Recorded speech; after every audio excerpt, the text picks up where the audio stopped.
Geico asks, how would you love a chance to save some money on insurance? Of course you would. And when it comes to great rates on insurance, Geico can help. Like with insurance for your car, truck, motorcycle, boat, and RV. Even help with homeowners or renters coverage. Plus, add an easy-to-use mobile app, available 24-hour roadside assistance, and more, and Geico is an easy choice. Switch today and see all the ways you could save. It's easy. Simply go to geico.com or contact your local agent today. Take the next step toward the career you want, be it business, cybersecurity, healthcare, or more. UMGC can help you get there. No application fee when you apply by August 31st. Visit umgc.edu, certified to operate by Chev.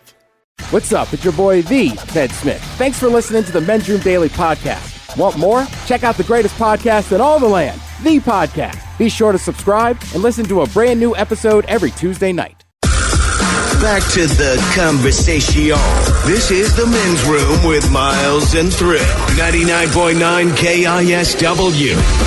Coming up, your guess is as good as mine. Our categories today: the best foods to eat watching sports, and coincidentally enough, the other category: 10 most stoned states that don't need the sports, eat the same food. Order and eat away. Your guess is as good as mine. Coming up right after our random question 206-421-ROCK. I think both of those are me in one. I know, man. Who's the most stoned sports fan eating snacks? Crap, guilty. Either or. Hello, Don. Welcome to the Men's Room. Hey, how you kids doing? Hola! Don, welcome to the program. Random question. How you doing, buddy? Oh, pretty good. Actually, I was having a pretty crappy day, but, when I hear some chick that saves her lotto tickets and some guy that's thrilled he bought a brand new 18-year-old car, I feel pretty good. Cool. We're trying to make it feel better here, Don. Damn. You just made them both feel terrible. Okay. Don, let's go with this one. This is a two-parter. You can answer either way. Either who threw away the thing that you wanted to keep that you really enjoyed, or what has been in your family for a really, really long time that you've held on to for whatever reason? The prize thing of my life, my great-grandfather that was a homesteader in Nebraska back in the 1870s. I got his gun, and I got my grandfather's octagon barrel lever action 30-30, and I got my old man's 300 Savage from 1940. What's my pride and joy. Now, do you have any kids? Yeah. Are you going to give any of these to them? Because I think just to be a D, don't. No, it's family that, it goes to the oldest son. Do you, Don, do you take care of them? Do you clean them? I mean, if you had the opportunity to go to the range, could you go and just have a good afternoon with them? You know what I mean? Or are they strictly for just staying where they are in the box and that's the way it goes? No, they stay over there in the safe. You know what I mean? When you're talking about guns that are 150 years old and 100 years old or 120 years old and 80 years old, no. What pick out the show. What do you think the value is of the gun? Of your most expensive gun? Do you have any idea?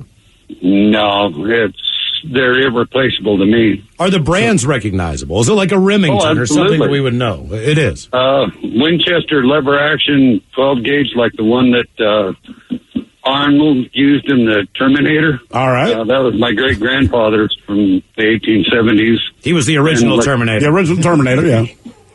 Oh, okay. Yeah, that's right.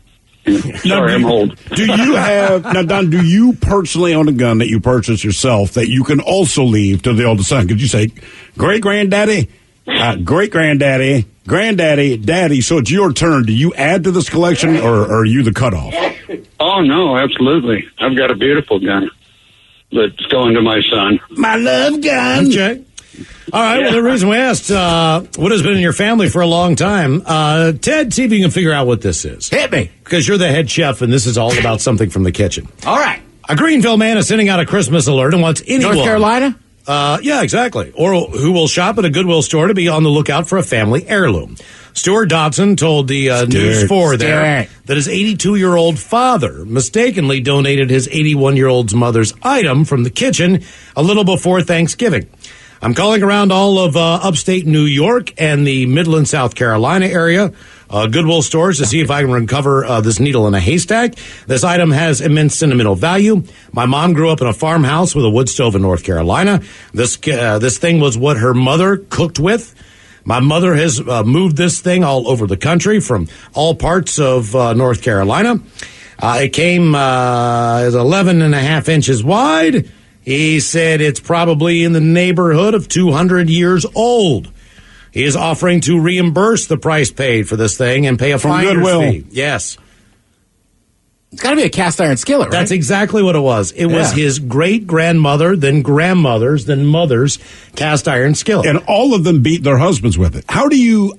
is there any identifying marker? I mean, if you go to Goodwill right now... a picture of it on there. You'll find... Right, again. But cast iron skillets look like cast iron skillets. And I don't think they've changed the appearance much. You know, like if it ain't broke, don't fix it. But once you have a cast iron skillet, aren't we all under the assumption that you will never get rid of that cast iron skillet unless something weird happens? Well, I mean, that's the idea of them, right? Right. Yeah, I got one at home. It took a couple years, but it's gotten seasoned down. You know, it took 2 years. Some of it's rubbed off a little bit, but like, that is ours. We know this is ours. And right, I don't want to buy... Not that they're that expensive, but it's like, I'm not getting another one.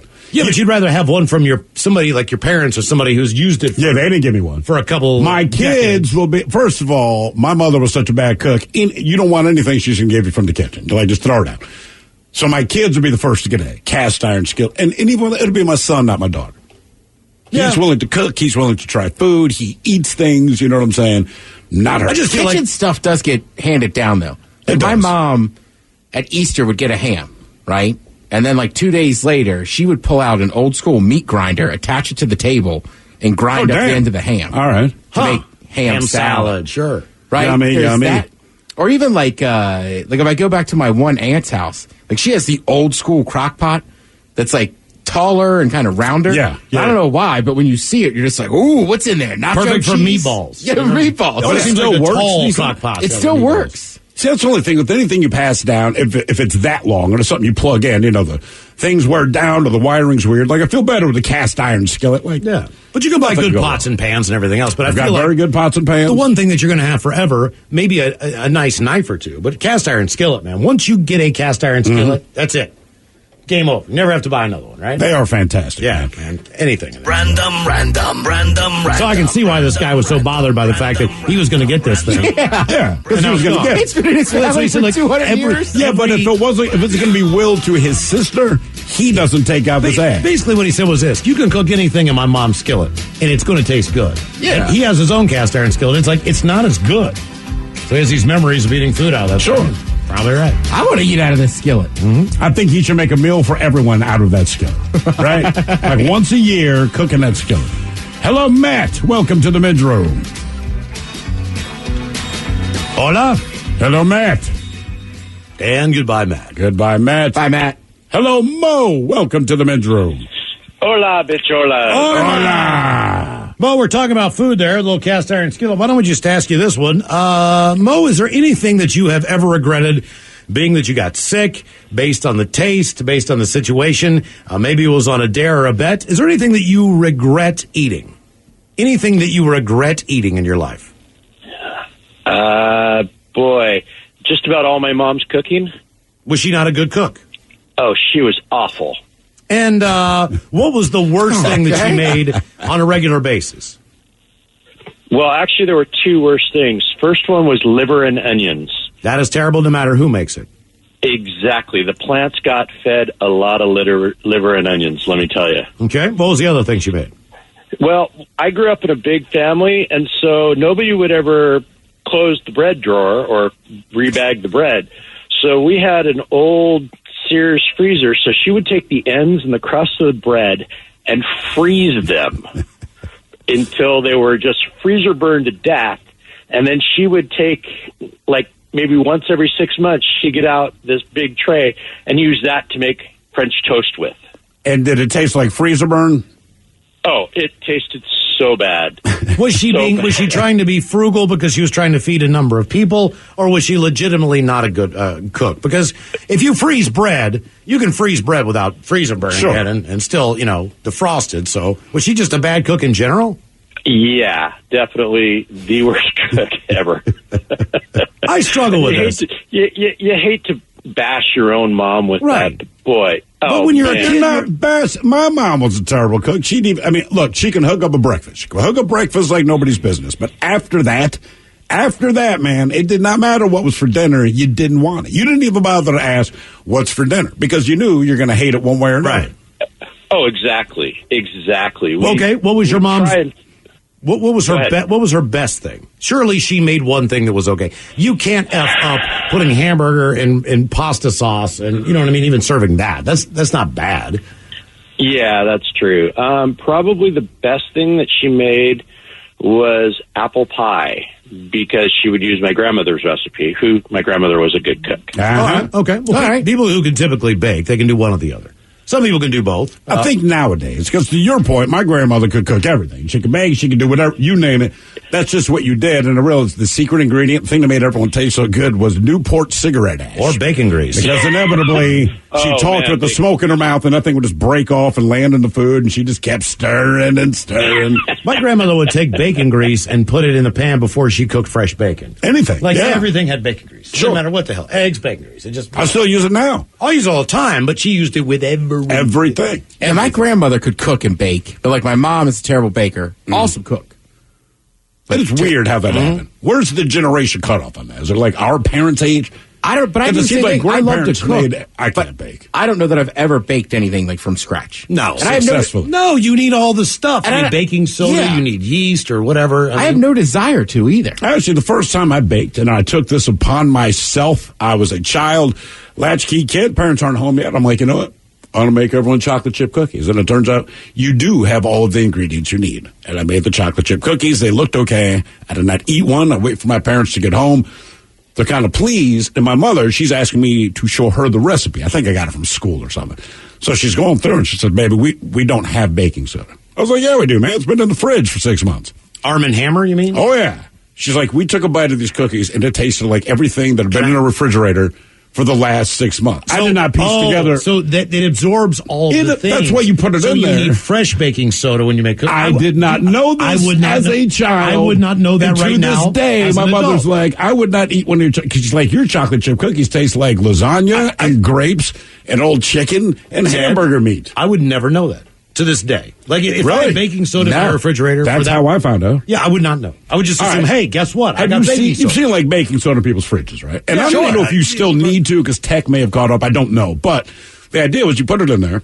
You open baking soda, right, you open it, you put it in the back of the fridge, and it absorbs any additional stink you may or may not have. Exactly. Right? So you put your leftovers in, you would cooked onions, it really reduces how much you smell it, but also it doesn't really affect the other food. Well, I didn't know this. So she kept it in there like 6 months at a time.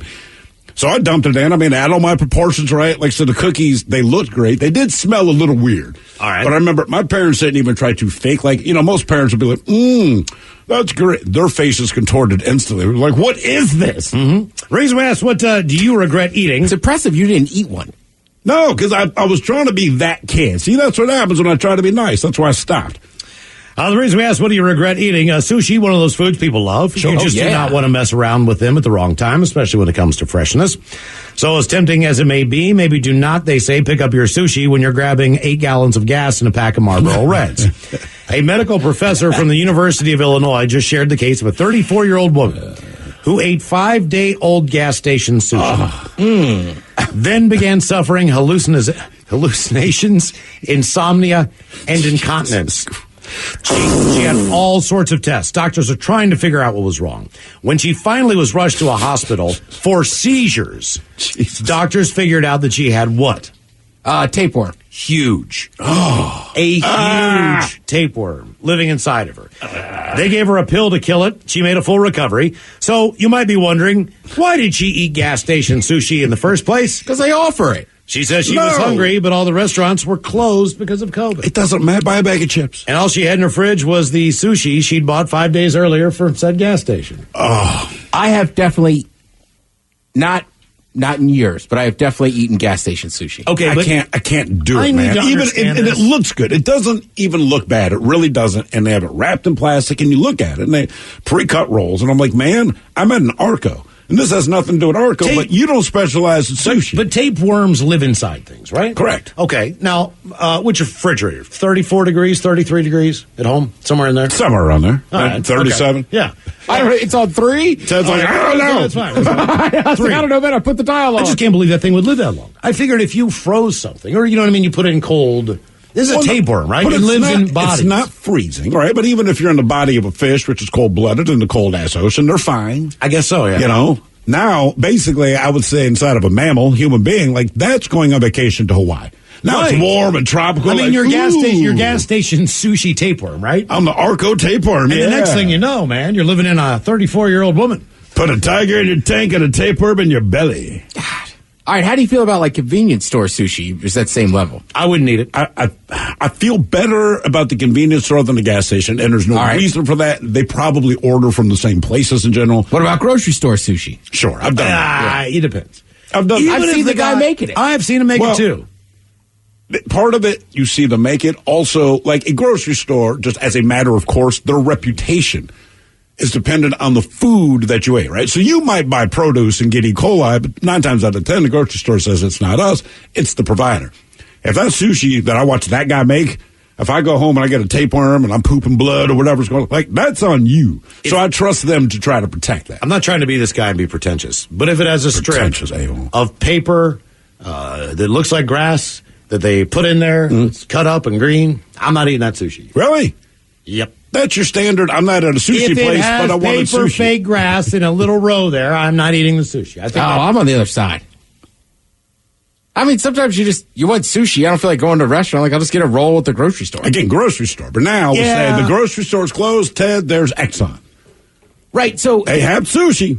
Right, so I should backtrack. I don't know that I've had gas station. I've definitely had corner store sushi. Well, that's probably not bad. Bro. You know where I got it. I mean, I like their chicken. You know why they call it a corner store, not Walgreens. Oh. Because Walgreens is Walgreens. Corner store means I don't even know the name. Maybe Whole Foods, because they've got a sushi Sure. shop. Right. So I'm saying some of the QFC's got a guy there, too. Sure. I'm fine with that. All right, so I have... But it's still got the green thing in there, Miles. But you get to pick. You can have bodega sushi, gas station sushi... Or a gas station egg salad sandwich. Which to gas me, station. The one that's in the triangle clear box. I'm taking that every day of the week. Really? I think you're flirting with disaster. Well, here's the thing. Is that... Flirting with disaster. There may be people in this room who enjoy chicken salad. Run to the bathroom faster.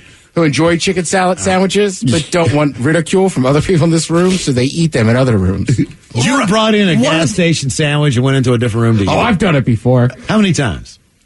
When the start of the pandemic, I was getting one like every Monday. What, at Bartell? You go to a different room to eat so we don't make fun of the food you're eating? Yeah, I didn't want to eat. Man, I'm going to start looking for you now. I told Mike, because Mike likes egg salad. How was it? Oh, man. You bought egg salad, too. Oh, yeah. And you're fine. I don't give a crap, man. Look, I like egg salad. I will say this, though. I do, too. that's one of those foods where I'm like, man, if I didn't make it or your friend didn't make it, no way. So you know what? I live on the edge. I'll eat tuna salad. You've been on the edge of your toilet. Somebody boiling eggs? Nah, man. That would be a challenge. What's that? I would be scared to death. Like, I'd rather eat the sushi or the egg salad sandwich. Like ghost pepper wing than eat like an egg salad sandwich from a grocery store. All right, you got a ghost pepper wing. All right. You have gas station sushi or corner store egg salad. Which one do you pick? Oh, egg salad. I'll be happy I'm going about it. sushi. I'm going ghost pepper. Because I know what the burn is. I know what the burn is. I can't say ghost pepper without clenching twice. I know it would kill me, but I know it wouldn't make me, but with less pain. Right, exactly. I wouldn't be sitting on the toilet for 3 days. More of the random question coming up. 206-421-ROCK. Geico asks, how would you love a chance to save some money on insurance? Of course you would. And when it comes to great rates on insurance, Geico can help. Like with insurance for your car, truck, motorcycle, boat, and RV. Even help with homeowners or renters coverage. Plus, add an easy-to-use mobile app, available 24-hour roadside assistance, and more, and Geico is an easy choice. Switch today and see all the ways you could save. It's easy. Simply go to geico.com or contact your local agent today. Take the next step toward the career you want, be it business, cybersecurity, healthcare, or more. UMGC can help you get there. No application fee when you apply by August 31st. Visit umgc.edu, certified to operate by Chev. Everything is better electrified.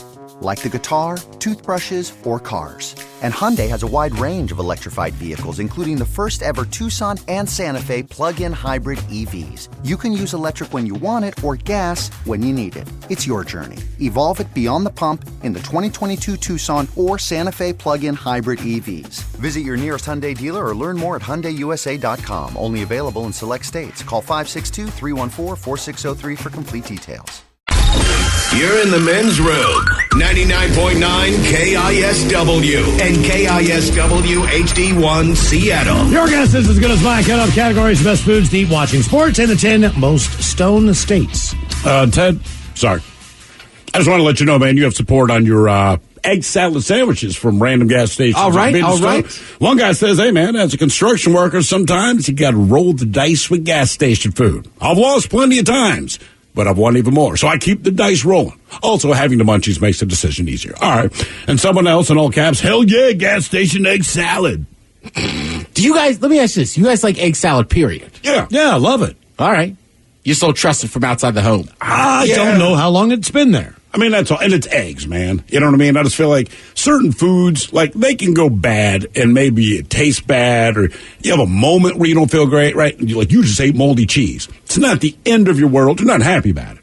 But it's not the end of the world. Maybe a piece of chunky milk hits the back of your throat. You didn't realize how bad it was. Again, that's disgusting. But, man, when eggs go south, I feel like you pay a 10% increase on that. Yeah, but they're in that vacuum sealed pack and they're in a triangle. Are they vacuum sealed or is it just plastic over top? Plastic over top. Yeah, I was going to say, it's not like it's when you open it, man. And it's sitting next to the hot food half the time. I don't know. Random. It's a dicey proposition, Smith. It is. I live on the edge. Hello, Brandon. Welcome to the men's room. Liquor and whores. Liquor and whores. Oh, Brandon Bug in the program. Random question. We're all in the holiday spirit here. What would you say? What's your question, Montgomery? What's your favorite Christmas song there? We don't have to be aggressive about it. Christmas song.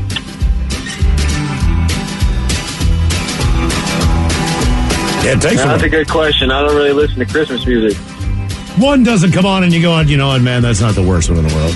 For My me, girl it's... bumps that Mariah Carey Christmas song all the time. I forget how it goes, but... Okay. Yeah, well, she's a girl. Whenever I hear Feliz Navidad in the grocery store, I'm like, Feliz Navidad. There's something about not understanding entirely what someone is saying makes it more palatable. It's just a better song. To me, I'm like, all right, upbeat. this is a nice upbeat song here, man. Why is it that Christmas music, and I hate Christmas music, a lot of people like Christmas music, and you can because you have horrible taste, but why is it that this festive, happy holiday, everything is so freaking depressing sounding?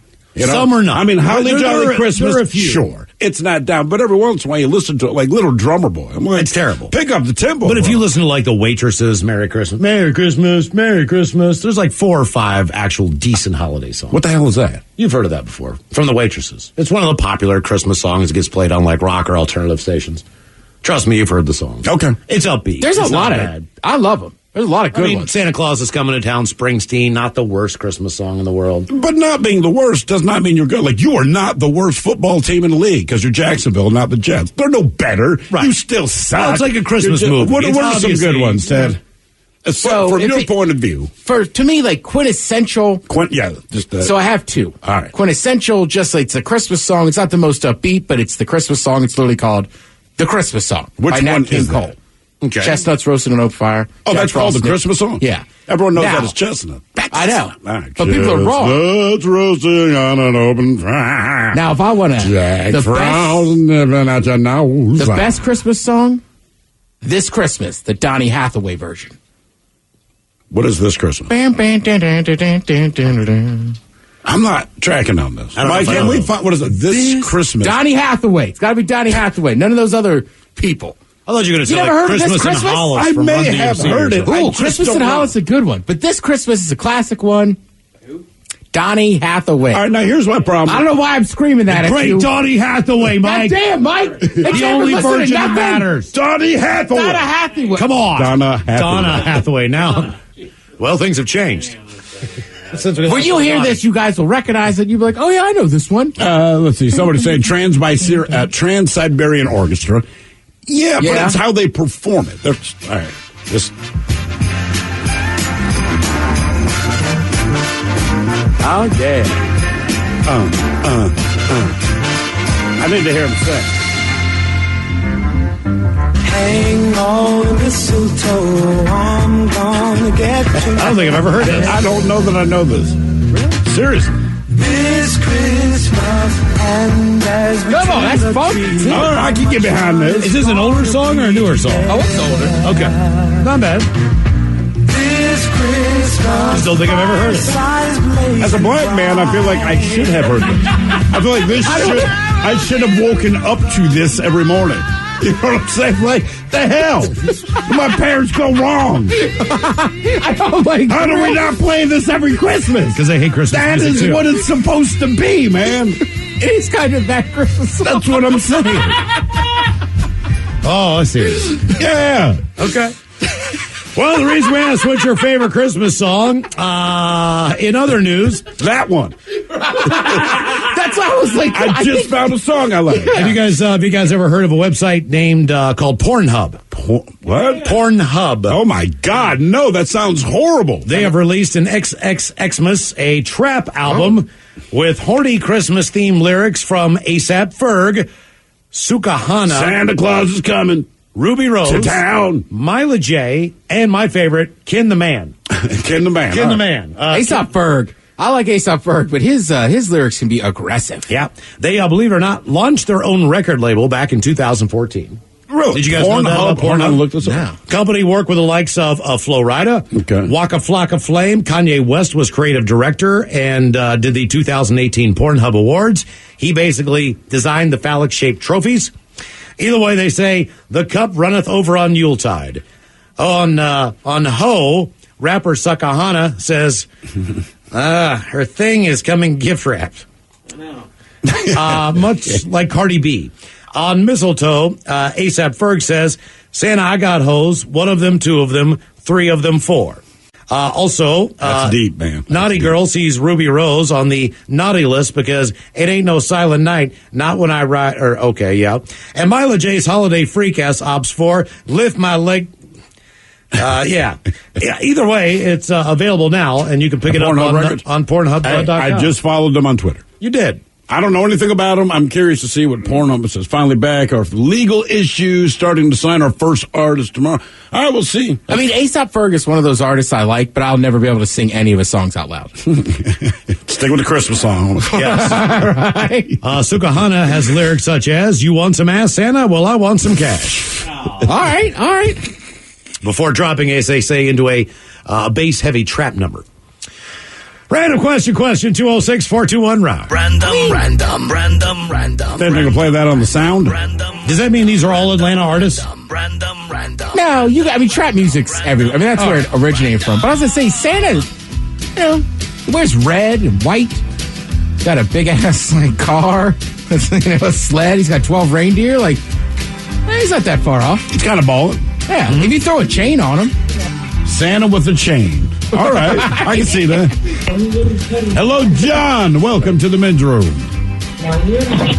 Hello. Hola. John, welcome to the program. How are you? John, let's go with this question. What in your lifetime so far has been the worst fall that you have ever taken? What's the worst fall? Fall? Yeah. I don't know about a fall, but okay, I was rock climbing with a buddy of mine.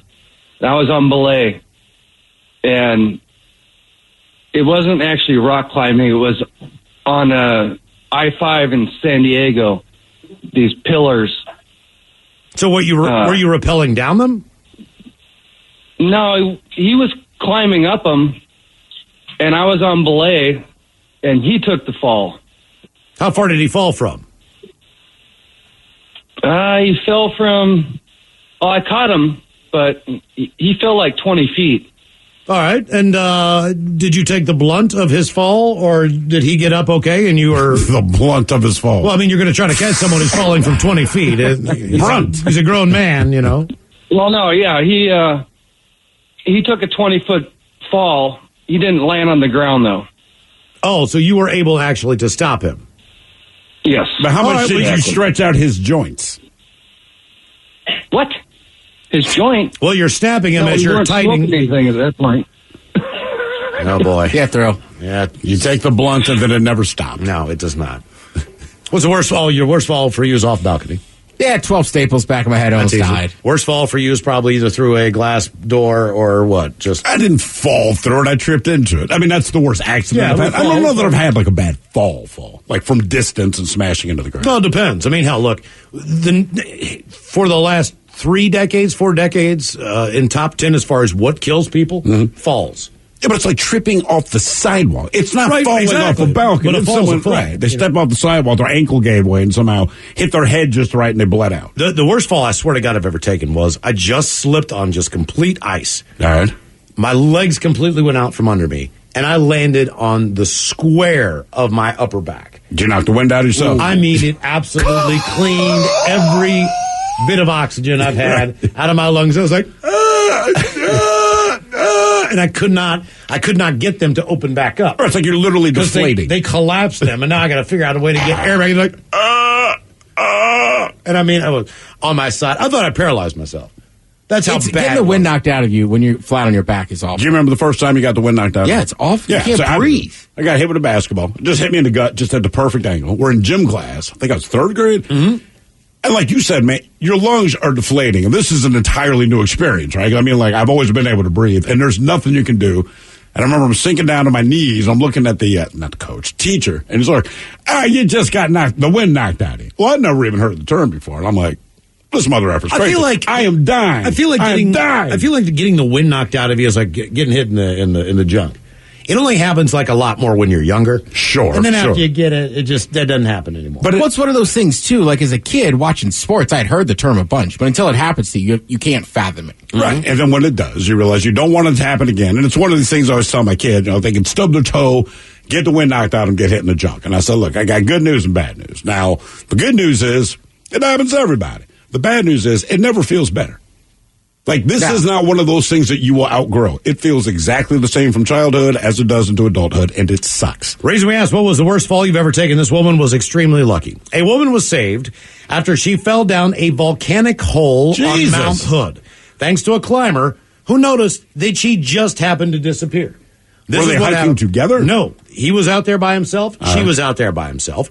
32-year-old Carolyn Sunbaum, who's probably hot, was climbing on Mount Hood when she stopped to rest.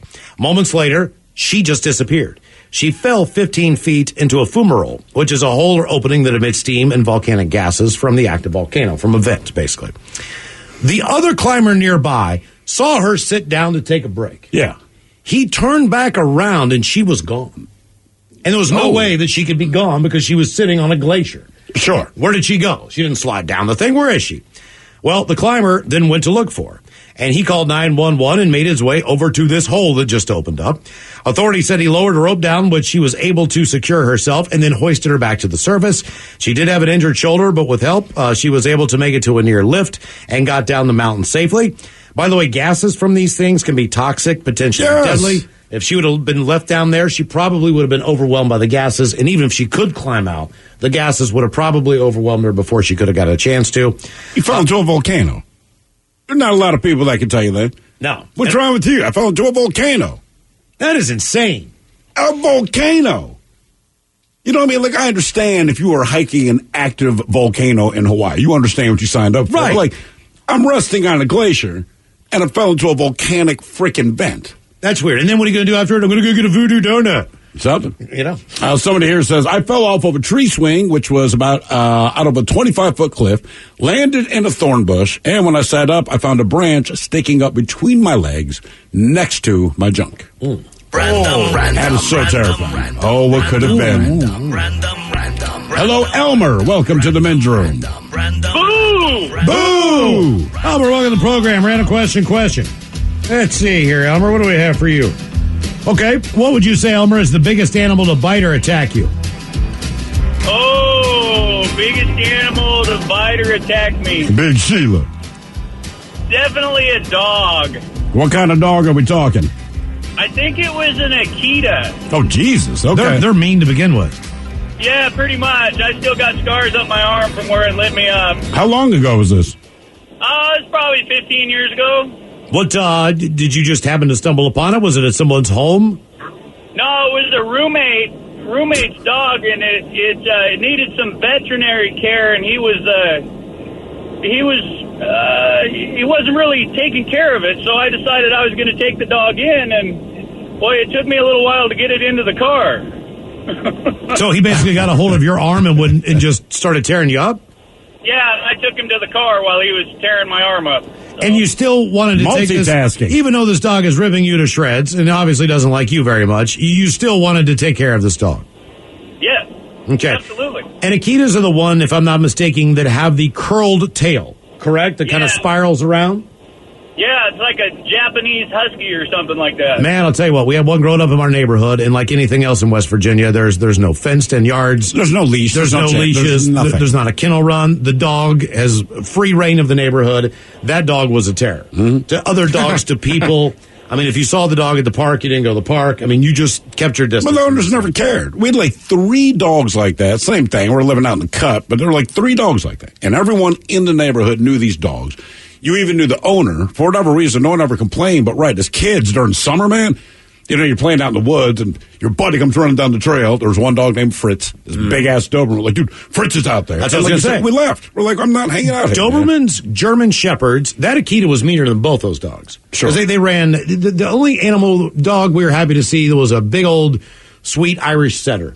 She just wandered up to you. And she was nice. You know what I mean? To you, boys. But it almost seemed like every other dog that everyone had there had the potential to take your head. Kill you, yeah. I mean, seriously. That was what everyone, even I had a collie, Sunshine. Okay. The border collies are mean. You have man. no idea what a collie can do as far as a fight. And how many times that dog protected my ass. Like, no just jokes on Lassie. That thing did not care. It had a mouth on it like a freaking crocodile. Right. I mean, a collie's got a huge nose and snout. They have no fear. They will go after anything. Yeah. I mean, but that's their gig. That dog protected you, but couldn't come in the house. Before it left me. Now I'm going to hell for protection. Can't come in the house. Sure, you saved my life. And no house for you. That wasn't my rules. Sunshine. Not my rules. Not my house. Go to the neighbors. Why didn't you use the name in that story? My dog. My collie. He name checked Sunshine. Yeah, I did. Yeah, I did. My collie, Sunshine. It's awfully hot down there. Reason we asked what's the biggest animal to bite or attack you. A surfer survived a great white shark attack and says it was like being hit by a truck. He was mauled by the huge beast. Dion Lynch has told the moment the shark chomped on his back, his ass, and his elbow, then took a chunk out of his surfboard. He's a 29-year-old builder, said he was sitting on his board when the great white struck in Australia off of Kangaroo Island. Kangaroo Island. Do you think there's kangaroos on Kangaroo Island, or they just not a one? It's been gentrified. There's got to be. Yeah. Oh, yeah. You know, koalas moved in. They were like, out. It's all koalas now. Yeah. Dion managed to hold on to his board, catch They a got glimpse coffee shops of the pointer as the shark disappeared. He then paddled to the beach and walked to his car for help despite his injuries. Because he's Australian. Writing from his hospital bed, the surfer is hoping to make a full recovery following his brush. In a statement, Dion said that he feels incredibly lucky and grateful after the attack unfolded on How what was that started lucky? as a normal day. You were attacked by a shark. That's not lucky. I got a glimpse of the shark as it let go and disappeared, but it bit me around my back, my butt, my elbow, and took a chunk out of my board there. That's the one you don't want to deal with. Well, a guy here, he comments, says, I was bitten by a crocodile when I was living in Australia. Because it's Australia. I mean, luckily, I don't know that I've been attacked by a big animal. No, hopefully you never will be. Yeah, I really do not want to be. I think the worst big animal to be attacked by. Obviously, elephant could just stomp you out, right? Sure, that doesn't We know how they work. right? It's got to be a hippo. Because they bite your ass in half, right? Oh, man, Isn't they come in to eat you. And we know how fast they can swim. I would say a rhino, which is close. But I remember Arnold Schwarzenegger, and this was a documentary. He's not making a movie, but he's on some safari, and they are driving down the road. They're looking for lions, all right? And they have one of those caged Jeeps. And it was a white rhino. This thing, it pokes its head out of the brush like the raptor in Jurassic Park. And this thing chased their goddamn Jeep down the road for like a mile and a half. And they're fast, right? So you gun it, and most animals like, aha, scared you away. The rhino stays angry, like that it saw you at all, like, I'm going to keep chasing you. And it basically just, gores you with its horn? I don't know. It doesn't matter. But it outweighs me. It's got the horn. It looks like angry. a tank. I can't outrun it. So I'm like, I want no piece of you. Yeah, it's sad. It's crazy that it's fast. Yeah, and it kept chasing. I was like, we're leaving. What the hell else you want us to do, man? Sorry, I get fired up about that. Yeah. Or a big cat. I would say either two. I mean, I definitely got I definitely had like a giant Rottweiler run at me. Sure. But it was friendly and it was idiots like kind of messing with I was going to say, did you know it was friendly? No. Right. So your adrenaline dump yeah, is the I same. think I peed a little. You don't realize how fast dogs are until they're charging at you. Correct. Like, oh, wow. But I mean, he put his front paws on my shoulders. That's how big it was when he stood up. I'd have pooped myself. Yeah. Super nice dog, though. Hello, Andy. Welcome to the men's room. Liquor and whores. Hola! All right, Andy, since we've been talking about egg salad and gas station sushi all day, who or what was it that ruined the meal? It could be the company that was involved with the meal. It could be the cook. It could be food poisoning. It could be both. All kinds of things. But who or what ruined the meal? Oh, man, you nailed it. Me and a buddy of mine actually decided that we were going to get completely wasted and barbecue chicken in the dark. And from the looks of things, the chicken looked cooked. Oh, no. So we started destroying said chicken, and we both ended up sicker than a dog at about 3 o'clock in the morning. Yeah. So it hit you guys both at the same time. Oh, yeah, because we ate it at the same time. How long did the nightmare last? I'd say a good 26 hours. Oh. It was the worst day of my life, and we went out the next morning, and all we saw was half raw chicken legs all over the ground. And you had no idea you were eating them because you were drunk, it was dark, and they tasted fine. And apparently Belvedere said it was a good idea.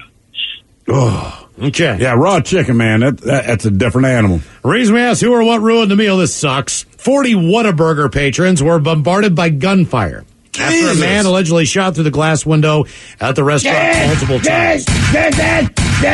We go to San Antonio, Texas. Police identified the man as 18-year-old Pedro Ortega III. 4 bike officers were able to stop the man, but the man threw the gun into the San Antonio River. They're still looking for that. But investigators found the man had an argument with just a couple people in line at the Whataburger.